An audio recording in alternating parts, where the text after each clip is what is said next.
Bien, entonces, hasta aquí que hemos visto. ¿Cuál es la utilidad del modelo relacional? La normalización como una estrategia para pasar requerimiento a una organización de datos bidimensional representada a través de claves primarias foráneas.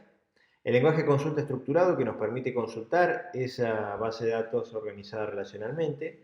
Pero ahora surge lo que se conoce como el análisis multidimensional.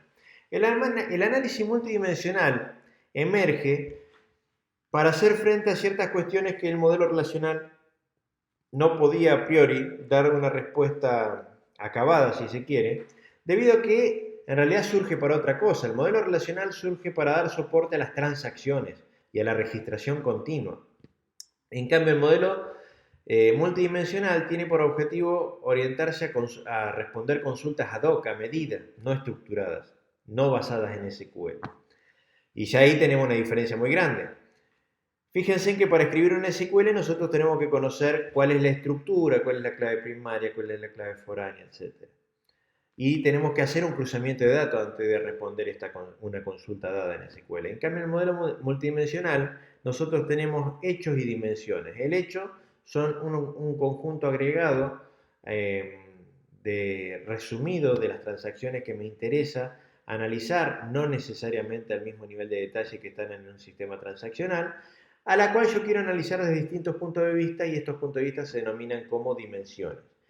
Estas dimensiones pueden tener una jerarquía de distintos conceptos, ¿sí? Y vamos a ver con un ejemplito en breve. Pero esa es una gran diferencia. El modelo relacional se orienta a la transacción, el modelo multidimensional se orienta al análisis ad hoc de consultas. En este contexto surge el procesamiento analítico en línea o conocido por su acrónimo en inglés, Online Analytical Processing.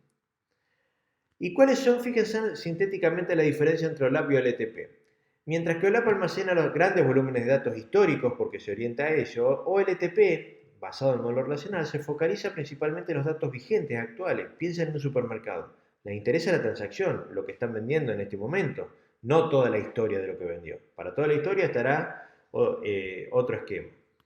El detalle de los datos en OLTP sí me interesa el detalle, por ejemplo, de qué es lo que vendí en cada uno de los tickets, mientras que en OLAP me interesa la síntesis. El dinamismo de los datos es muy diferente. En OLTP yo estoy escribiendo continuamente transacciones, tickets nuevos que estoy grabando en un supermercado, mientras que en OLAP me interesa una perspectiva más macro, más por periodo. El tipo de procesamiento cambia totalmente. En OLTP es repetitivo, ¿sí? Supónganse, ¿cuántas personas consultan el precio de un producto en un supermercado durante un día?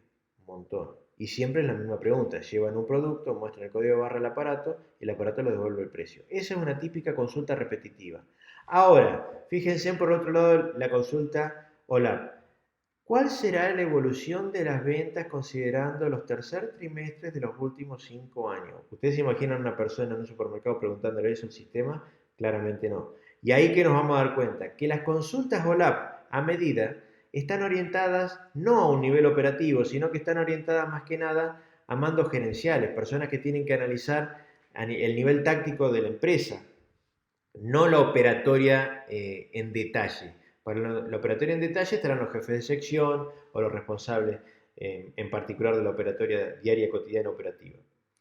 La tasa de transacciones cambia totalmente. ¿Qué es una transacción? El conjunto de operaciones que se realiza como si fuese uno. Recuerden el ejemplo de cuando le prestábamos 100 pesos a nuestro amigo en un banco. Entro al home banking y le digo, yo persona A le transfiero a B 100 pesos. Eso implica menos 100 en mi cuenta más 100 en la de B. Si en el medio se corta la luz, tengo que tener garantía de que el dinero vuelve a mí para que yo pueda volver a hacer la transacción, o bien que el dinero de alguna forma llegó a la persona B que le quería prestar y a mí me termina por,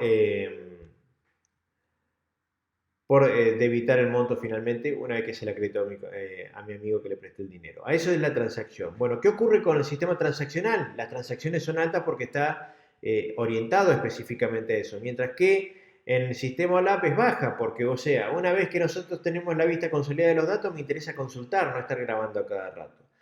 Por ende, el foco principal de OLAP es el análisis, mientras que en OLTP es la transacción.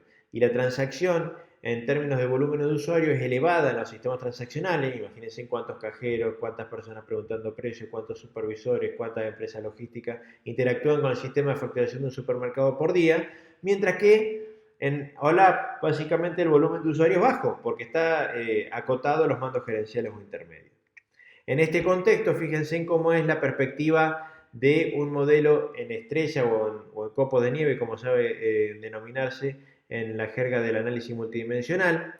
Tenemos la transacción que yo quiero analizar. Fíjense que aquí lo que tengo es una reunión de factura con detalle factura y un totalizador. Yo no veo el detalle de cada factura, sino que digo, ¿cuántas facturas se vendieron? Este es el caso, si recuerdan, de la farmacia que ustedes tienen en ClickSense, ¿sí? Donde ustedes tienen un sistema de facturación de factura y con el detalle de los medicamentos que compran. Y en este caso, ¿qué le interesa? Analizar las transacciones por código de acción farmacológica, por código de forma farmacológica, código de laboratorio, código de monodroga, ¿sí? O tiempo, pero fíjense en que el tiempo está organizado en mes, cuatrimestre, semestre y año, ¿sí? Perdón, acá no debiera ser cuatrimestre, tiene que ser trimestre para que sea contenido, mes, trimestre, semestre y año. Y fíjense que yo puedo esta misma consulta analizarla a nivel de año, semestre, trimestre o mes. Esto se denomina jerarquía de una dimensión, cuando yo puedo hacer la misma consulta pero cambiando el nivel de detalle de la dimensión, ¿sí? ¿Por qué? Porque si fijo año, estos mismos datos se muestran totalizados a año. Si yo elijo semestre, estos datos se muestran totalizados para el semestre 1 y 2. Si muestro trimestre, se muestran totalizados para los mismos datos para trimestre 1, 2, 3 y 4. Y si los muestro a nivel de mes, los mismos datos se muestran totalizados desde el mes 1 al 12. Algo similar ocurre, fíjense, con lo que es plan de obra social y obra social. Yo puedo analizar el total de medicamentos facturados para una obra social dada o bien el total de medicamentos facturados dependiendo del plan, ¿sí? El plan contratado.